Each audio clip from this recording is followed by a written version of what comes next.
Hello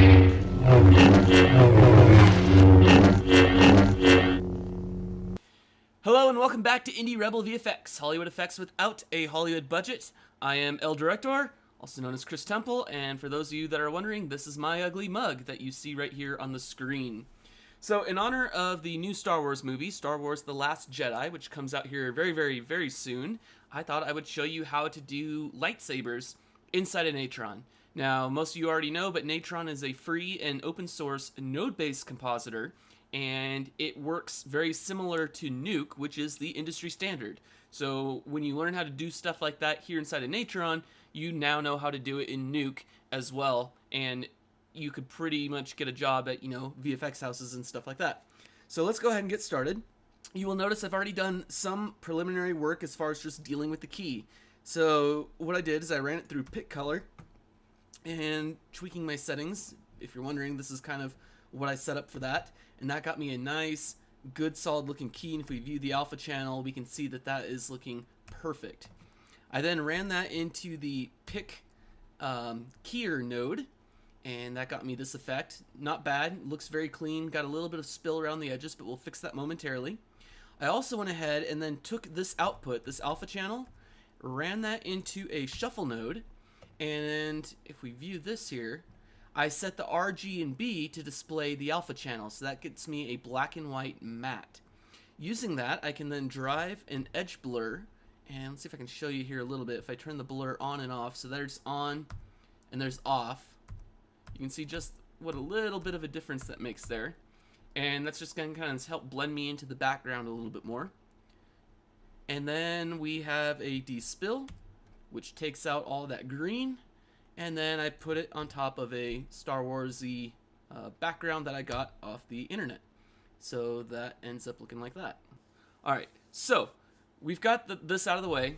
And if we go back to view the original shot, we can see that I am swinging around a broomstick. Now you'll notice that this broomstick that I'm using, I did a few things to it. One is I wrapped the quote-unquote handle with black gaff tape. Again, this is just the low-budget way. If you're at home and you want to do lightsabers, you don't need a lot of props to do it. I just took the broomstick, I wrapped the bottom, 11 inches or so with black gaffer tape to be the handle. And then I also added 3 strips of, in fact we can see probably better down here at the end, 3 strips of orange duct tape around it.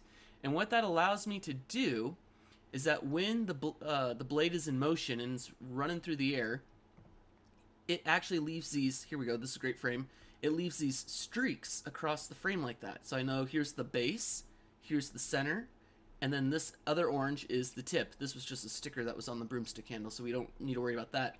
But those stripes actually make this a lot easier to see, especially when we're on top of a green screen like this. And it also doesn't matter what your background is. Just having the stripes makes it a lot easier to see, oh, there's where my blade is. And knowing that I have 3 of them, I can keep my reference as far as how much of the blade I'm seeing and where we're at in the frame and that kind of stuff. And it just makes it a lot easier as we go through and start doing our roto on this. So I've already created a roto node here, and I've started doing the roto, but I wanted to show you guys really how this is done. And so we'll actually just put this away. We'll create a new one real quick momentarily. So we add a new roto, viewing our original plate. I don't want to view the keyed version because suddenly all that stuff starts to disappear. And even on the composite, yes, I do end up with the stripes, but I can't see the edge one anymore. That one's completely gone. So we're going to view our original while we do the roto. And let's just go and make this big so we can see what we're doing. And all we need is 4 points to do this. So I'm going to click here, there, and then we go ahead and close it. So that's all it takes, right?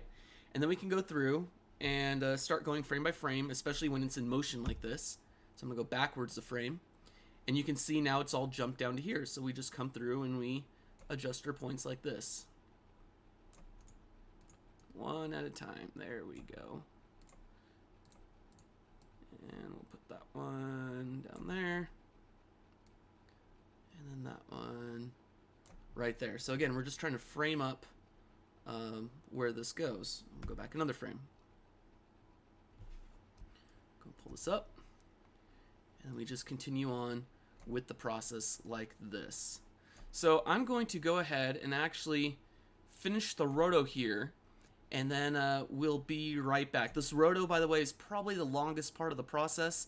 It's the most time consuming, it's the most monotonous, it's the part that really sucks, but it's definitely necessary. And you know what, there's no automatic plugin for doing this. If you've seen any sort of lightsaber stuff on YouTube, doesn't matter what software package we're talking about, chances are they've spent a lot of time doing the roto just like this. So I'm gonna go ahead and start doing some roto on my other one because I've got more done on that. So we'll go and delete this one, and I'm gonna go back to work over here. And let's see, where's my, there it is. And we will continue onward with the task at hand. Now, as I'm doing this here, I should say this is not my first go around at doing a lightsaber video. In fact, when I was in high school, and this is back in 2003, I did a lightsaber short film for my video production class. I was just experimenting with some stuff I'd been reading about online, and at the time, I didn't know what After Effects was. I was an Adobe Premiere editor, and the tutorials that I found said you had to export what was called a film strip. And the film strip was basically one big image with every single frame on it. And then you go through in Photoshop and outline your blade for each and every frame on the shot on this one singular image. And then there was something called Photoshop Actions, which was kind of like a preset that you would apply that then added all the blurs and the colors and stuff like that.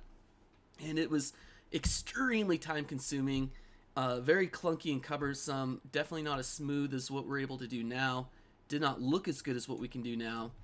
And but that was my first go around at lightsabers way back when in 2003, and so things have definitely come a long way since then. Okay, now this is interesting. I was hoping I was gonna come across this so I could show you guys. Let me just move this out of the way here. The blade here actually now starts to make a crisscross because I'm rotating, I'm pivoting my hands from here to here, and in doing so the motion blur streaks, and it's not your typical motion blur of getting that nice big fan shape. It starts to turn into an hourglass, and that's okay.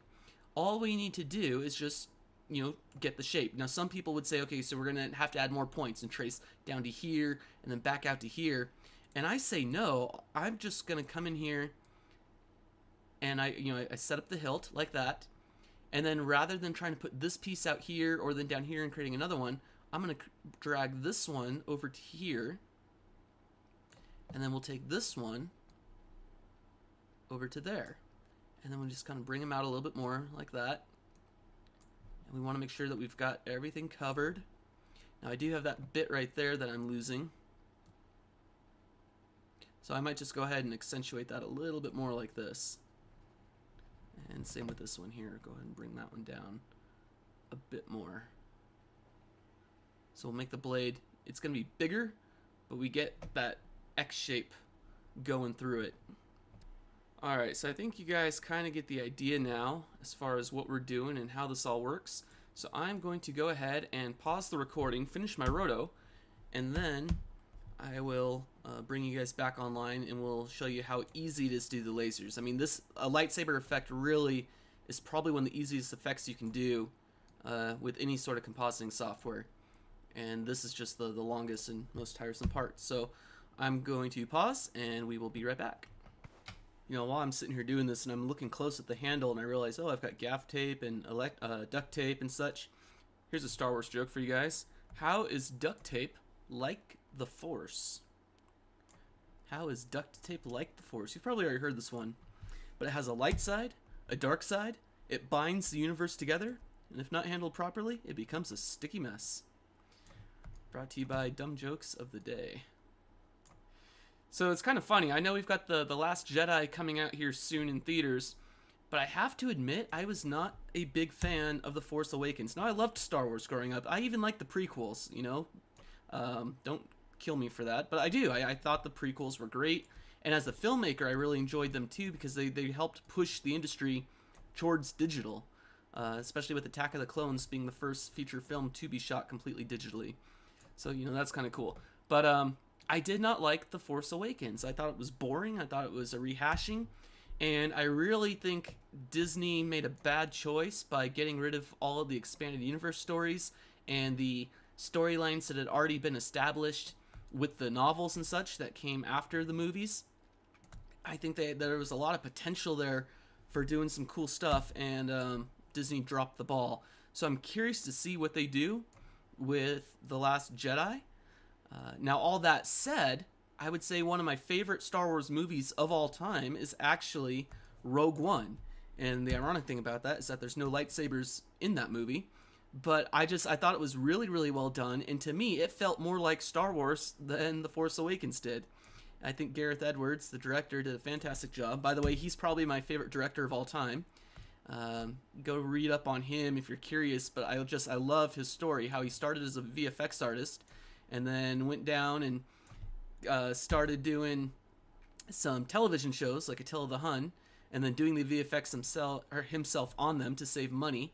And then with that experience as a director, was able to convince some producers to give him some money to go shoot his low-budget monster flick called Monsters. And then that then got him enough notoriety and recognition that he got to do Godzilla, and then he goes from Godzilla to Star Wars. So pretty cool, very inspirational story. And he also has a training course, by the way, on FXPHD. I highly recommend checking it out. And it's kind of using After Effects for guerrilla filmmaking. And although I'm not an After Effects user anymore, the principles that he teaches can still be applied, and I use them all the time in my day-to-day work as a VFX soup at my day job, and then also on my independent films as well. So that's kind of cool. So definitely go check him out. So, in an interest in starting dialogue here, let me know in the comments below what your favorite Star Wars movie is. Which do you guys enjoy the most? And let me know which one you hated the most. I have to say that for me, my least favorite is definitely The Force Awakens. Of course, I love the original trilogy. I was always a huge fan of Empire Strikes Back and Return of the Jedi. Empire especially, I think it's a fantastic film, and the fight in that between Luke and Vader is just super, super incredible, and you've got the big reveals and stuff like that. Talking about the movies here, I know I'm still rotoing, but that's alright, because this is actually cool information that I probably wouldn't be able to share otherwise. What is your favorite way to watch the Star Wars films? If you're going to sit down and do a Star Wars marathon, in what order do you watch them? Do you watch them chronologically, starting with episodes 1 and work your way through? Or do you watch the original trilogy and then the new trilogy, the order they were released? And what I've found, I discovered, was something called the machete order. And what that is it's a way to watch the Star Wars films, and it doesn't spoil anything, and it's really good, especially for people that haven't seen Star Wars before, because they're not going to spoil it. And what it does is it treats the prequels like a flashback. So what machete order is you go ahead and you watch episodes 4 and 5. So you watch A New Hope and then Empire Strikes Back, and now you've learned that Darth Vader is Luke's father. Then you go back and watch episode 1 if you want, or you can leave that one out, but then you do 2 and 3, watching how Anakin became Darth Vader, and then you come back and you finish it off with episode 6, Return of the Jedi. And now you get to see how they all triumph against the Empire. Wow, sorry, total brain fart there as I was doing my roto. And it's a really interesting way to watch the movies, and like I said, it treats the prequels like a flashback. So check that out, consider that some time if you haven't already. If you're going to throw Rogue One into the mix, I would definitely watch it before A New Hope. So I would go Rogue One, A New Hope, Empire Strikes Back, episodes 1, 2, 3, and then finish off with Return of the Jedi. If you happen to like The Force Awakens, then of course you can throw that in the mix at the end of that. But like I said, I'm not a huge fan of it. Alright, we are almost done here. You can see the movements on the blade are getting very, very minimal at this point, which is good. There is an end in sight. So once again, I'm going to pause and finish this, and I promise the next time I come back, all the roto will be done. Alright, and we are done. So as you can see, if I kind of just click through here, this is all in 4K, so pardon the little bit of a lag that we got going on. there's the blade, and it's all been rotoed. The stripes, as we know, really helped out with the process. That's good. Made some X's occasionally from time to time as we needed to. And this is just looking really, really good here. I like it. I like it a lot. And you know, you're looking for that shading, that different color of stuff. In fact, actually, I think this one should probably come out a little bit more to there. There we go. And you know, you just kind of extrapolate it. You can, even when you don't have the whole blade in the shot, you follow the lines, and then you know that, okay, yeah, that's going off screen that way and stuff. So now that we've got the roto done, let's go and fill that to the frame there. What we want to do is actually start working on the blade itself. So I'm going to find a nice bit of still here, probably when I'm just holding it straight up like that. There we go. All right, let's go ahead and get this finished up here, guys. We're almost done. So we're going to take our roto, our blade roto that we did. Let's just go and stick it over here, or over here. It really doesn't matter. And I want to add what's called a constant. Now in After Effects, we have something called a solid. And as you can see, Natron does have that too. However, Nuke does not have solids. Instead, Nuke only has a constant. So that's what we're going to go ahead and use just to keep our workflow similar and start training ourselves into that Nuke mindset. I'm going to take the constant and I'm going to call this core. We all know that the inner core of a lightsaber is white, so I'm going to change the color and make it white, just like that. And if I view it, you can see that's exactly what happened. Now I can go ahead and run my roto from the core. So I've got the core running into the roto, and with the roto selected, I can come down here and check pre-multiply, and that just gets me a nice, decent core shape like that. And now I want to go ahead and merge this in to my shot. And if we view it, we now have a white lightsaber core as opposed to just the black that we had here from keying it out before, okay? So, next thing we need to do is just go ahead and add the glow. And there's actually a glow node. This is so stupid simple. Watch how easy this is. We add the glow node. Instantly we can see this is starting to look pretty good. And if we come down here to gain, we can use this to change the color. And we can make this pretty much whatever color we want. I can go red like I'm a Sith. If you're a woman, you can give yourself pink or purple, whatever you want to do there. You can go blue if you're hardcore about that. Yellow kind of looks cool, but I'm going to go Luke Skywalker green from Return of the Jedi. Something about like that. And then now I use the gamma to control the brightness of that. So I'm going to make that bigger. And then I'm going to turn the size back down, and that helps constrict it. And you end up with something that looks about like that, and that's looking pretty good there. Let's just go and kind of click through a few different shots, or frames. Frames if we can actually see it would be good. That looks good there. Looks great there. Let me come back here near the end. Cool. So you can see we've got a really cool looking lightsaber blade. We'll go back to the single shot like that. And all that's left to do now is just kind of touch up the shot. So I'm going to come up after my dispel, add a color corrector. And what I want to do is just go and view all this right now alone. I want to just go and color correct myself just a little bit. And I want to actually make it match the scene. So maybe we will just go and view the whole thing. I'm going to come down to the shadows and go down to the game for that. And we're going to make the shadows slightly blue. And if you look at my shirt and my hat especially, you'll see that's what's happening. I mean, we can push it to an extreme like that. We don't need to do that, though. I just want to give it just a hint of that. And, you know, turning the color on and off, you can see, look in here, what a difference that does make. And then, so that's good for shadows. Let's go to the midtones and go to the gain. And we will push the skin tones a bit towards this orangish color. We want to warm them up a little bit, maybe somewhere like that, and that just starts giving us that teal orange look that's so popular in Hollywood today. So, you know, here's no color correction and there's width. It's pretty cool. And then we add the blade into it and we composite that over the top. Let's just go and throw these into a backdrop real quick, and we can call this blade. We'll make it, I don't know, like a size 12 font, just so it's easy to see. And you can change the color. I have a green blade, so I'm going to make it kind of green for the backdrop.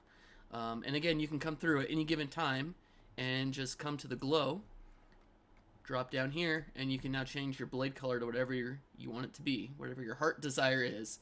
You can go blue like that. That looks pretty cool, but like I said, I'm just going to go ahead and stick with the green probably myself for now. So, I mean, that's it. That's all there's to it. This is really, really quite easy to do. The hardest part of the process is this stupid roto that you have to do for the entire shot. But once you get that done, you know, you add a constant, make it white, run it through your roto, add a glow to it, tweak a few settings, and bada boom, bada bang, you've got yourself a kick-ass lightsaber. So that's it for this tutorial. I hope you guys have enjoyed. Like, comment, subscribe. Leave me any questions you might have in the comments below. I'm El Director, and you've been watching Indie Rebel VFX, Hollywood effects without a Hollywood budget. We'll see you next time.